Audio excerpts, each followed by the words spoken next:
Hi, my name is Zuri, and I am making my third video in regards to the death of Juice World, who died last week at the age of 21.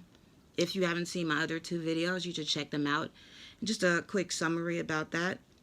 The other two videos I made were just kind of dwelling into the all of the synchronicities and coincidences that were surrounding his death, because there's so many of them. And if you haven't seen that video, just click on the link. I'll put a link in there so you can see those. And it's just talking about those things. And in those two videos, I hadn't really known much about Juice World, but I've been researching about him the past few days and listening to his music a little bit more. So this is what this video is going to be about, just about that, and just shedding some light on drug use and talking about just selling your soul and things like that. So first of all, before I get into anything, I am going to say rest in peace, the artist Juice World. Rest in peace, and I want to ask all of his fans to just pray for his soul, because the soul is eternal. And I believe to die while you're under the influence may be just really a shock to the spirit and the soul. And you can pray for someone's soul. It is possible.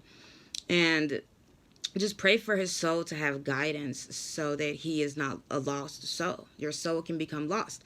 And that is how people become ghosts, because they have a lost soul. And anyway, that's what I believe.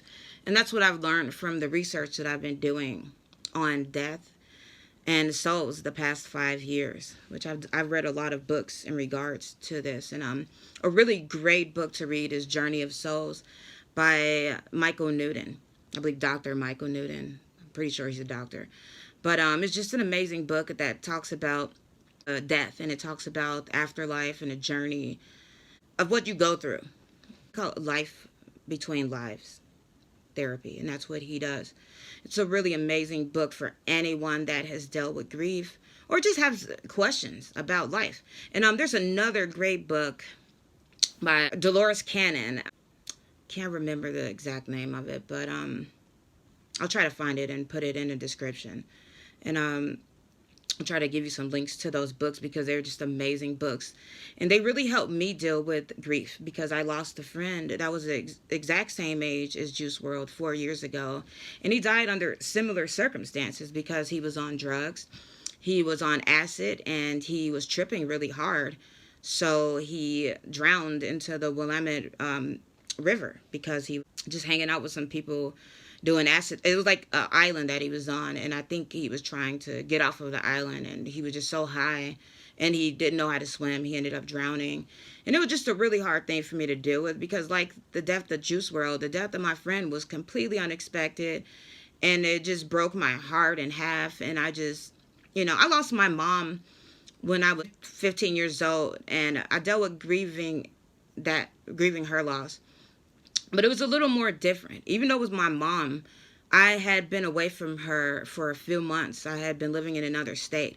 So it was kind of like more out of sight, out of mind. And I didn't really deal with grieving her death until like much later, because it just finally hit me one day that she was gone forever. But with Juice World, with Juice World, my friend Lee that passed away, his death was just like so unexpected, and he was just so young and just one of the most amazing people that you could ever meet in your entire life. And his death touched so many people, and it definitely touched me, and it changed my life in so many ways. And it made me delve deeper into spiritual things and learning about what happens, trying to figure out what happens.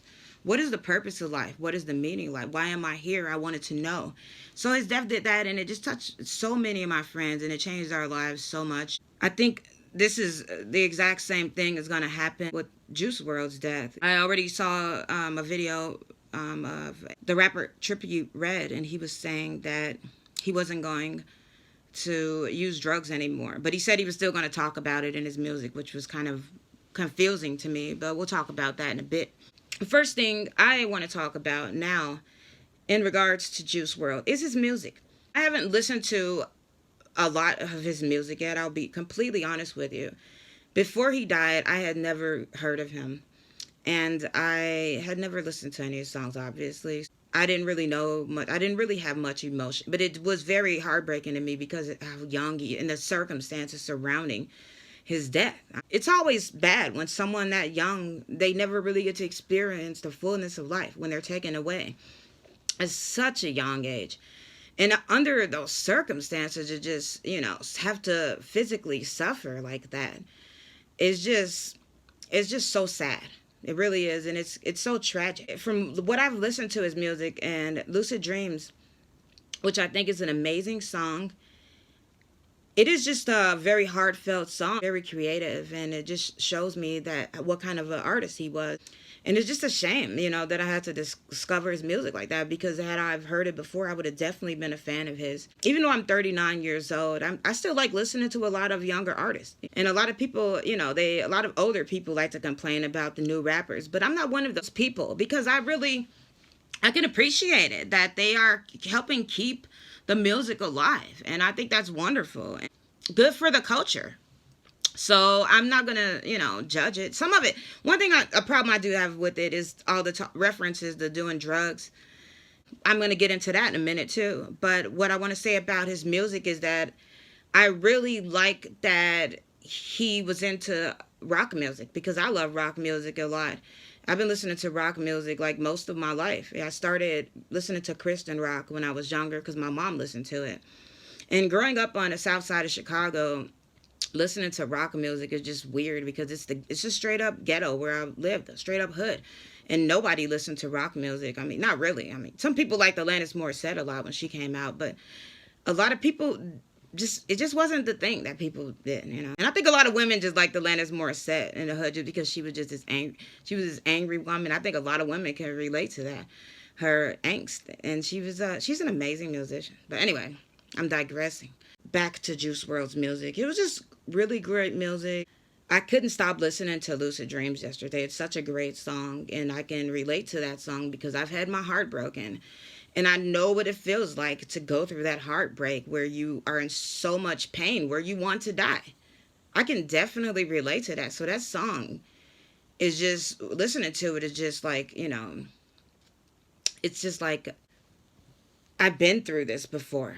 I know how that love feels, that unrequited love. It's like the worst feeling in the world. It really is. And it can make you want to die. It can. Being heartbroken, it can push you to that point. I think if I didn't have my child, I probably would have gone down that path of self-destruction because of that, because it was so intense, how I felt, how hard I felt for the person that I was in love with. Also, prayers to his family. I forgot to say that. I definitely pray for them. I'm praying that God will help them to get through this grieving process, and that he would just give them the comfort and love that they need, and the strength that they're going to need to go on through this life without their loved one. So I have you guys in my heart and my thoughts and my prayers.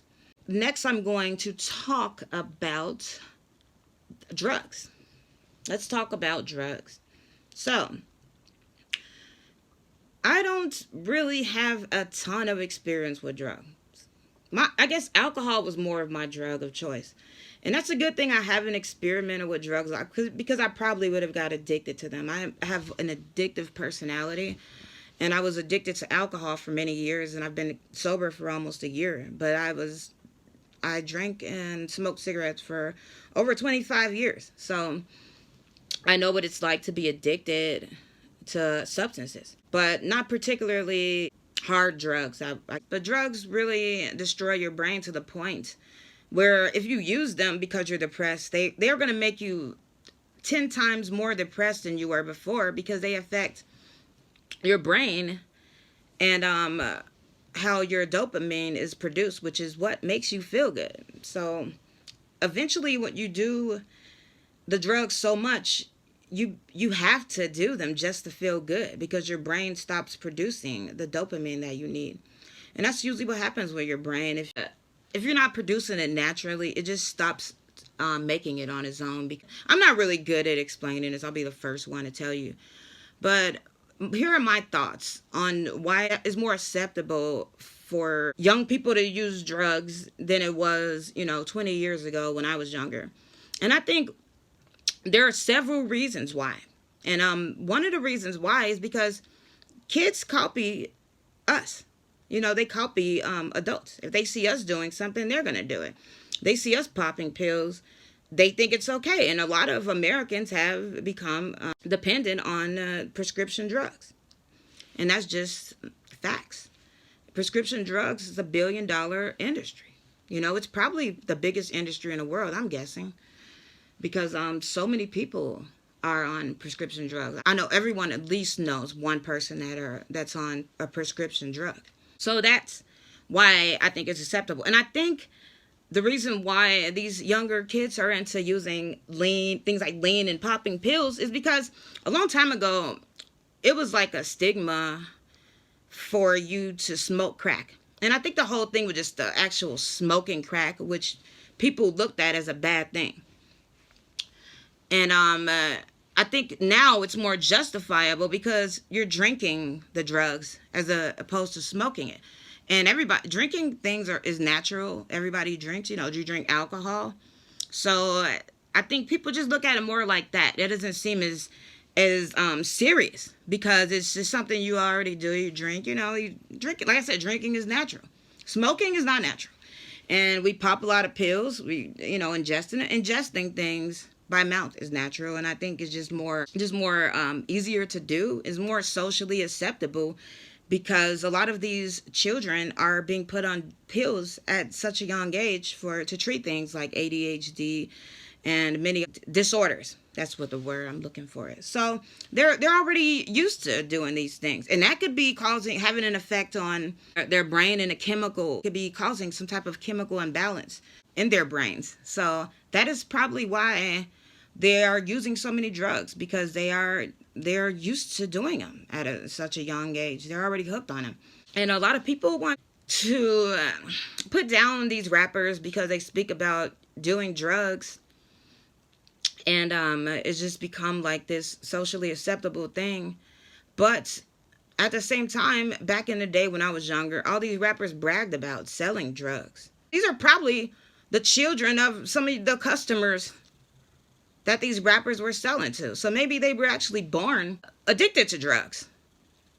Possibly. That could be one explanation for that. And there's a lot of talk about marijuana. Is it a gateway drug? I think to some degree it is,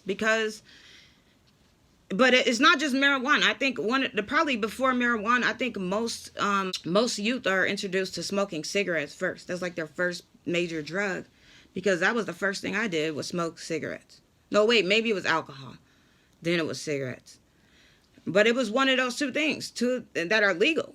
So, I don't know if it's necessarily weed. I think it might be nicotine and alcohol being the gateway to doing harder things. Because then you want to try, you get that buzz from that cigarette and that alcohol. And you're like, ooh, I want to try something different. You try weed. And then you're doing weed for a while. For some people that use it a lot, they might want something stronger. And then they try other things. So that's why I think that it's more acceptable to use drugs than it was back then, because popping pills is just not a really stigma really attached to it, because so many people do it. It's normalized in our society. And as I said before, a lot of these kids were probably already on pills from a young age. I know Juice Wrld talked about having ADHD while he did an interview on the Breakfast Club back in April this year. And he did talk about being put on ADHD drugs. And I think those drugs, I'm on ADHD drugs because I have ADHD, but I'm 39 years old and it has a complete different, because they actually help me, and they have had a positive effect on my life as far as like helping me to focus. But for younger people that have a brain that's still, and I didn't get on ADHD drugs until I was like 30. For these younger people that your brains, they say your brain is still developing until around 25 years of age. So you are still developing your brain, and you're introducing all these different drugs, and it might just be messing up development. Oh, I wanted to talk about for the youth. I know a lot of them that can probably identify with how we felt, when we lost Tupac and Biggie, because they lost Juice Wrld and Lil Peep and Mac Miller and all these other rappers. If I'm sorry if I left someone out. I know that there was another one. But anyway, so I know that now they can probably have a sense of what that felt like, to lose their heroes. So another thing that was interesting to me is that Juice World's initials are JAH, which is Jah, which a lot of people refer to as being God. So I thought that was just interesting. I'm really like kind of weird, and I look at little patterns and notice things like that. But there's a lot of speculation from people that he sold his soul to the devil, and that is why he died. And I just want to say that I don't agree with that. I don't know if he sold his soul, but I don't agree that that's the cause of his death. Because number one, if you died from selling your soul to the devil, like, there would be so many more people that are dead. Just think about rock music and how many rock musicians talk about Satan and worshiping the devil. There's this guy, Antoine LaVey. He started the Church of Satan. This dude is still alive, and he started the Church of Satan. So, worshiping Satan is not necessarily something that kills you. He died from an accidental overdose. And in my heart of hearts, I kind of feel like because he was doing so many drugs, it was having effect on his judgment, obviously. And I kind of feel like he was thinking, at the time he was probably high, maybe he was thinking that the pills were like crack. That if I swallow them, that, they'll come out somehow. Like a lot of people would do back in the day. They probably still swallow crack. When the police would catch them, they would swallow it so they wouldn't get caught with it, and just, or they would swallow it to sneak it into jails, prisons. So maybe that's what he was thinking. I don't know. I don't think that he would have tried to kill himself because he was on top of the world. And even though he was going to be caught with the weed and the guns and the pills, I don't think that it would have ruined his career. And I don't think that he would have did a lot of time if he would have got convicted for it. So I don't know. I don't think so. I don't think he had a criminal history. So that's something they take into consideration when they are sentencing people for things like that. So that's just what I say about that, about selling your soul. And selling your soul, I watched a video where someone talked about selling their soul. And they were like, how do you sell it? How does the Illuminati work? You sell your soul anytime you do something that goes against your morals and principles. It's all about intention. If your intentions behind it are evil intentions and negative intentions, then that's selling your soul. And anybody can do that. It's not just something that celebrities do. People do it all the time. I don't believe that if someone sells their soul, it's like a death sentence. I believe that, and I don't believe that people are saying that, oh, you might be in hell or something like that. That's not necessarily true, because in the Bible, it does say that you can ask God to forgive you before you die. And that he would forgive you as long as you ask. But anyway, I don't believe in eternal hellfire and damnation. Anyway, so yeah, about selling your soul. A lot of rock musicians have been speculated to sell theirs.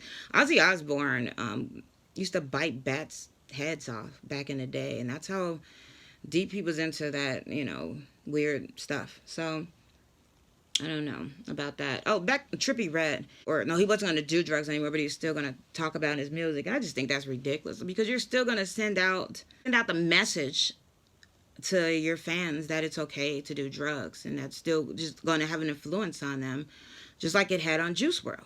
He specifically says that Future and Gucci Mane influenced him to want to do lean. Because they talked about doing it in their songs, he made him want to do it because he thought it was cool. So if you're going to still talk about doing it and saying it's cool, then you're still going to make youth want to do it, help to promote this drug culture. The last thing I wanted to say about this was the song Lucid Dreams.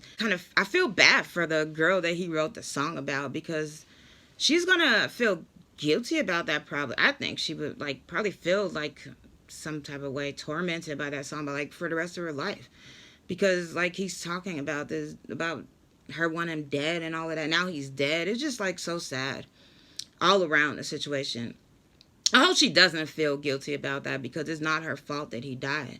his fault. Ultimately, he was the one that decided to take the pills, and he is responsible for his actions, not anyone else. You know, even though you have your heart broken, you're responsible for how you respond to that heartbreak, and what you decide, how you decide to deal with having your heart broken. I think I pretty much have said all I wanted to say. Make any videos about any of the other people that died. Extasion. Because I didn't really, maybe it's because Juice WRLD's from Chicago and I'm from Chicago too. I want to add, I was saying, it's just such a really sad situation all around.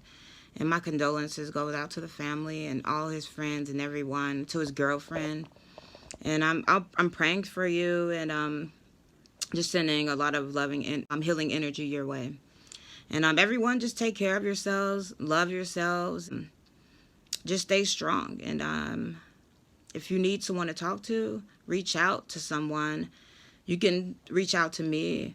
Find a way to get those feelings out. One thing that helps for me is writing. Whenever I'm feeling down, I'll just start writing in a journal, and that helps me to deal with my pain a little bit. It's very cathartic. Prayer works. If you are depressed and going through a hard time, you might not want to listen to a lot of depressing, sad music, because it's just going to make you more depressed. Music does have an effect on people. It has an effect on you. It literally, everything is frequencies, and the music is have different frequencies. Some of them have a positive effect on you. Some of the frequencies have a negative effect on you. There's been studies done that shows changes to like water, like different music being played. So, that being said, everybody just take care of yourselves. And this is Zuri. Thanks for watching my video.